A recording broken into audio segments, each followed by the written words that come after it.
철학이 필요한 시간. 강신주의 인문학 카운슬링. 출판사 사계절. 낭독 성우 공준호. 2부. 나와 너의 사이. 여성적 감수성의 사회를 위해. 이리가라이. 나, 너, 우리.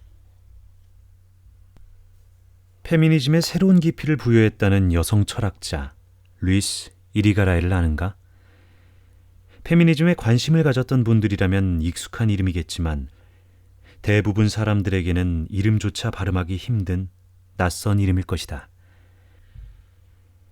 페미니즘은 남성 중심적 사회로부터 부당한 차별을 받는 여성의 삶을 폭로하며 여성들에게도 남성과 마찬가지의 동등한 권리와 기회를 제공해야 한다고 주장하는 입장이다.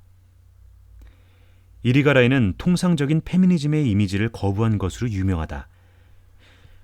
그녀는 남성과 여성을 평등하다고 보는 견해 자체를 탐탁하지 않게 보고 있기 때문이다. 이리가라이는 여성이 남성과는 구별되는 존재라는 확실한 입장을 견지한다. 물론 과거와 비교해 볼 때 여성의 법적인 지위가 향상되어 남녀 평등이 어느 정도 실현된 것은 사실이다. 그렇지만 이리가라이는 평등이란 단어가 함축하고 있는 폭력성에 주목한다. 이것은 남성과 여성 사이의 존재론적 차이를 부정하는 논리를 숨기고 있기 때문이다. 다시 말해 이리가라이에 따르면 남녀 평등 이념 속에서 평등이란 잣대는 여전히 남성적일 수밖에 없다는 것이다. 여성이 남성 중심적 사회에서 요구하는 기준에 맞추어 자신을 만들어가게 되면 여성으로서의 정체성을 버리고 남성적 정체성을 내면할 수밖에 없기 때문이다. 그래서 이리가라이는 남성과 여성의 성적 차이가 희미해지는 상황을 우려의 눈으로 바라본다. 왜 이런 판단을 하게 되었을까? 그녀의 말을 직접 들어보자. 여성의 몸은 병이나 거부 반응, 생체 조직의 죽음을 유발하지 않고 자기 안에 생명이 자라도록 관용하는 특수성을 지닌다. 불행히도 문화는 타자를 존중하는 이 구조의 의미를 거의 뒤바꾸어 놓았다. 문화는 모자 관계를 종교적 우상으로까지 맹목적으로 숭배했으나 이 관계가 나타내는 자기 안에서 타자를 관용하는 모델에 대해서는 전혀 이해하지 못했다. 중간 생략. 남성 위주의 문화는 다른 성이 가져온 것을 사회에서 배제해버린다.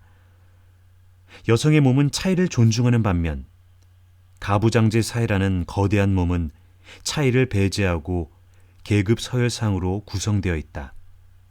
나, 너, 우리. 차이의 문화를 위하여. 이물질이 들어오면 유기체인 우리 몸은 온갖 면역 체계를 동원하여 그것을 제거하려고 한다.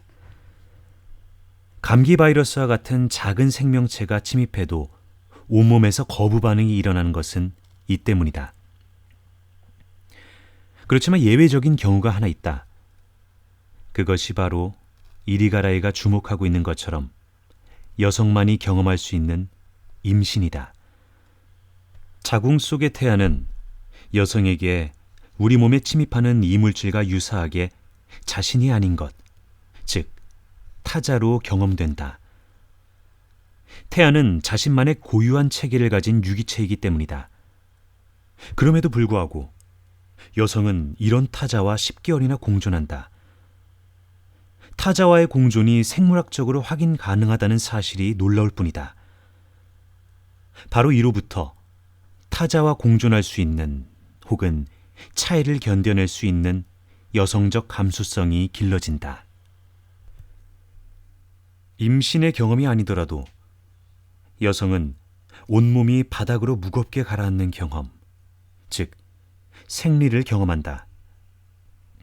불편함, 무거움, 뼛속까지 관통하는 통증 등등 생리와 관련된 경험도 이물질의 공존과 버금가는 여성적 감수성의 육체적인 토대라고 할 수 있다. 이리가라이는 여성적 몸, 그리고 여성적 감수성을 토대로 여성적 문화라는 새로운 이념을 모색하려고 한다. 그녀에게 있어 여성적 문화는 남성적 문화 혹은 가부장적 문화가 차이를 배제하고 억압하려는 경향의 가장 반대편에 있다. 이리가라이가 확신하는 것처럼 여성적 문화란 차이를 견디는 문화, 타자를 포용하는 문화이다. 그래서 여성적 문화는 인류 문명의 희망일 수 있다. 그렇지만 모든 문화가 그렇듯이 문화란 언어를 대표로 하는 상징 체계로 구성될 수밖에 없다. 여기서 여성적 문화를 추구했던 이리가라이는 심각한 난점에 직면한다. 그것은 여성에게는 자신의 감수성을 표현할 수 있는 언어가 부재하다는 사실과 관련된다. 사실 지금 우리에게 주어진 모든 언어는 남성의 언어에 지나지 않는다. 이것은 우리의 언어가 차이를 배제하려는 남성적 몸으로부터 유래한 언어라는 것을 말해준다. 그렇다면 지금까지 여성은 남성의 언어라는 외국어를 학습하여 그것을 통해 자신을 표현했던 것이다. 여성의 담화는 남성을 주체로 지시하며 구체적인 무생물의 대상으로서 세계는 타자의 우주에 속한 것으로 표현된다. 그러므로 여성은 실제 환경과의 관계를 유지하나 그것을 자신의 것으로 주체화하지는 못한다. 여성은 구체적인 현실을 체험할 수 있는 존재이지만 그것을 조직하는 문제는 타자에게 맡긴다. 나, 너, 우리, 차이의 문화를 위하여. 이리가라이는 여성의 담화가 자신의 경험과는 이질적인 남성의 담화에 종속되어 있는 현실을 지적한다. 이 점에서 여성은 구체적인 현실을 체험할 수 있는 존재이지만 그것을 조직하는 문제는 타자에게 맡긴다는 그녀의 지적은 음미해 볼 만한 가치가 있다.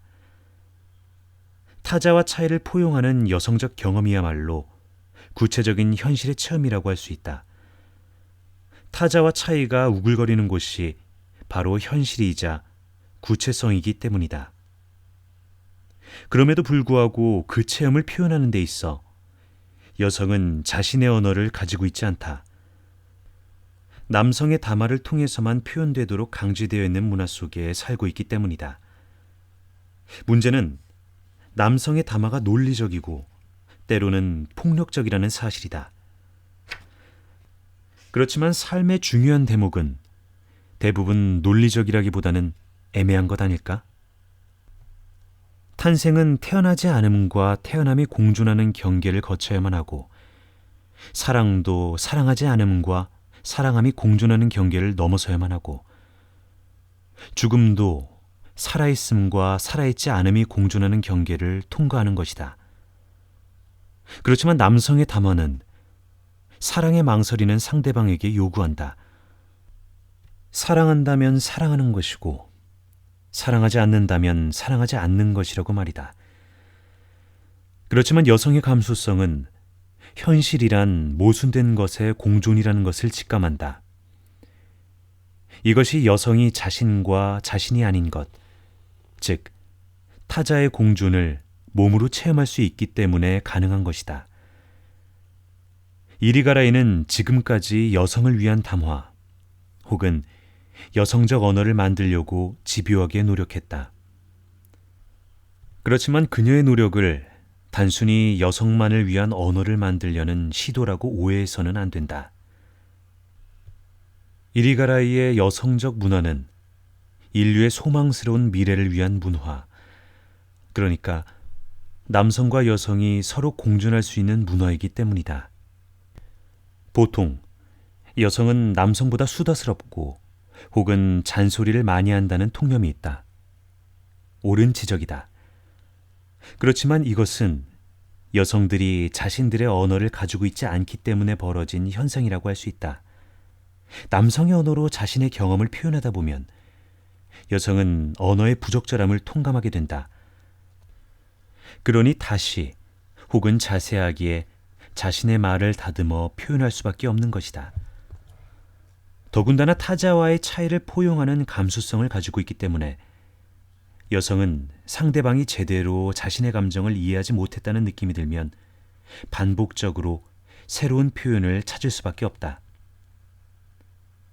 이것이 남성의 시선에서는 여성의 언어적 표현이 수다스러움이나 잔소리로 보이는 원인이라고 할 수 있다. 그렇지만 잊지 말자. 타자에 대한 민감한 감수성이 없다면 새로운 단어를 찾아 집요하게 표현하려는 노력도 불가능하다는 사실을 말이다. 분명 타자와의 공존과 소통이 가능한 사회나 문명은 인간이 궁극적으로 이루어야 할 소망일 것이다. 그래서 남성은 여성의 감수성을 배워야 하고 여성이 자신의 언어를 갖출 수 있도록 도와주어야 한다. 이것은 단순히 윤리적 요구만은 아니다. 타자와 공존할 수 있는 지혜를 갖추지 않는다면 인류의 미래는 어두울 수밖에 없기 때문이다.